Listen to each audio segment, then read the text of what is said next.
যশোরের শান্ত একটি সকাল মুহূর্তেই বিষাদে পরিণত হল।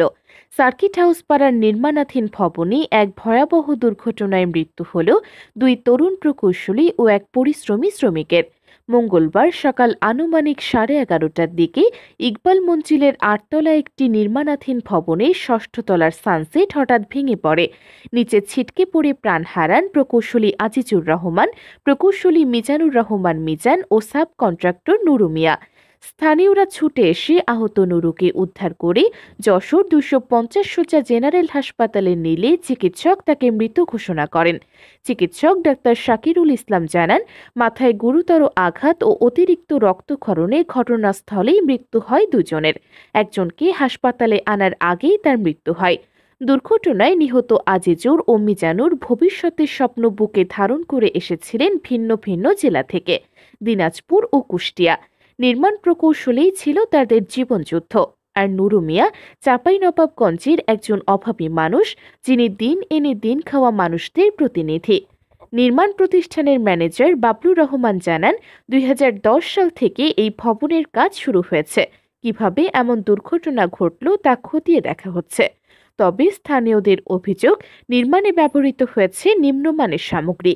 কেউ বলেন, প্রাণগুলো যে শুধু নির্মাণ সামগ্রী নিচে চাপা পড়েনি, চাপা পড়েছে স্বপ্ন। পুলিশ ঘটনাস্থলে উপস্থিত থাকলেও এখনো দায়ীদের বিরুদ্ধে কোনো দৃশ্যমান ব্যবস্থা নেওয়া হয়নি। কোতোয়ালি মডেল থানার ভারপ্রাপ্ত কর্মকর্তা আবুল হাসনাত বলেন, ঘটনাস্থলে পুলিশ টিম রয়েছে, তদন্ত চলছে। এই দুর্ঘটনা শুধু 3টি প্রাণ কেড়ে নেয়নি, রেখে গেছে 3টি পরিবারকে অন্ধকারে ঠেলে। একজন স্ত্রীর প্রিয় স্বামী হারিয়েছে, কেউ সন্তান হারিয়েছে, কেউ বা বাবা। কে নেবে এই মৃত্যুর দায়? আর কত প্রাণ গেলে আমরা বলবো নিরাপত্তা আগে? তারা একটা বিশাল বিল্ডিং করতেছে। এই building for future Anis Uddin Iqbal Rafu তার নিজস্ব বাড়ি ছিল। এই বাসায় এই যে 5তলার যে ব্যালকনির গার্ডার, সেটা ভেঙে পড়ে যায়। বাচ্চারে কলেজে দিয়ে এসে বাসায় আসছি, হুড়মার শব্দ হয়েছে, বের হয়ে দেখি 3জনই নিচেই। গেছিলাম ভিডিও করতে, কিন্তু রক্ত দেখে আমি আসলে ভয় পাইছি, আমি চলে আসছি।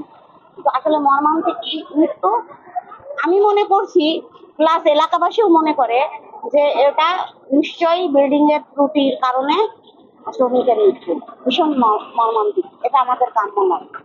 সাহেবরা কথা বলে ওনারা উপরে উঠছিল, আর আমরা পার্কিং এ ছিলাম, আমরা নাস্তা খাচ্ছিলাম। হঠাৎ করে দেখি 3-4 মিনিট পরে দেখি বিকট একটা শব্দ।